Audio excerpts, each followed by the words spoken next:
Today I headed towards Anahuac, still indecisive about where I would launch. I initially ended up at White's Bayou, but low water levels prompted me to seek another spot. There are no shortage of quality places in this demographic, with the Trinity Bay, Lake Charlotte, Lost Lake, Old Lake, and many others in close proximity. I eventually ended up at the Corps of Engineers Park in the vicinity of Wallaceville. I'd previously paddled here a handful of times, but often found the wind to be pretty punishing on the open tracks of the Trinity.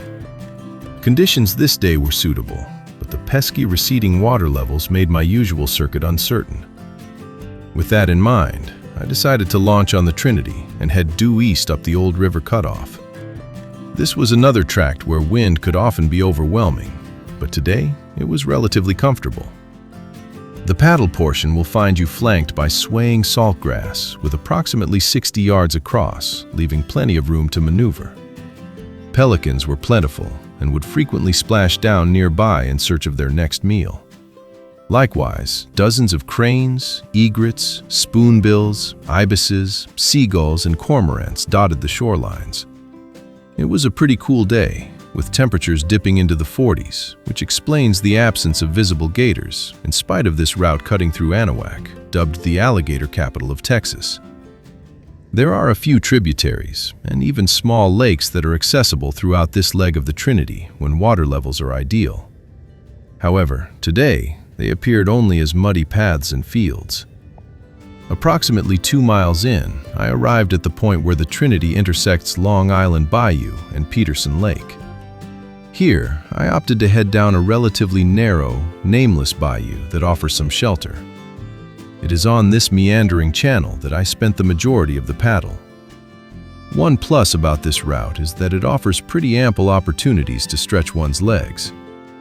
There are a handful of picturesque sandbars that enable an easy exit and re-entry, an option that offers someone with as many aches and pains as I the ability to stay out longer. One staple of this and the other local routes in the area is the abundance of privately owned shacks accessible only by watercraft. To me, this adds to the immersive bayou experience offered by the region. Around mile 4.5, the bayou opened up into the large expanse of the Trinity Bay. I opted to turn back soon after due to growing winds. Just a note, there are the remnants of some old oil platforms that likely predate the more modern rigs that most are familiar with that can be seen on the horizon. Plans for a paddle to explore them are in the works. Also, you'll occasionally see some overgrown concrete blockhouse-looking structures and some crumbling concrete constructions along the shoreline. These are the remnants of levee systems that were once pretty prolific along these waters. The small islands around the mouth of the bay are often teeming with waterfowl and offer some all but unprecedented photography opportunities. For those more stout than I, there are plenty more forking bayous and tributaries in the area around Cove Island and back in towards the Lawrence Lakes. With that, I began retracing my route and wound up sliding into the ramp at just over 7.5 miles. My overall impressions of this route are as follows. It's rarely my first choice, given the many other paddling opportunities offered in the vicinity, most often due to wind and long tracks of the Trinity that can sometimes seem monotonous to traverse. This is one of those routes that tempts me to add a trolling motor to my craft, but I can't spoil myself that way, as I'd likely lose many of the exercise benefits that come with necessity, if you know what I mean. One point of praise is that there are plenty of meandering bayous that can offer some temporary shelter from the winds if you've got the fortitude to get to them. Wildlife is pretty plentiful, but it's hard to compete with nearby White's Bayou in that regard. I don't want to sound like I'm being too critical of this route. It's just got some stiff local competition. Unless winds are consistently low, this is not one I'd recommend for absolute beginners.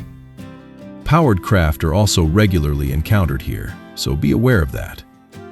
I do find that it helps having paddled some of the other local waterways, as it provides context to this route, which is somewhat of a hub where many of the coastal avenues collide. As a result, conditions here seem more prone to change with little warning. It's certainly worth an occasional visit when the weather is hospitable. The Corps of Engineers recreation area offers ample amenities for paddlers and anglers alike. It has 2 standard boat ramps, a fishing pier, restrooms, picnic spaces, and even complimentary life jackets to borrow if desired. All in all, it's worth a trip. The coastal dwellings and bayou aesthetic do serve to set this trek apart from most others. I recommend you give it a try, provided that you check the forecast prior. Paddle smart. God bless.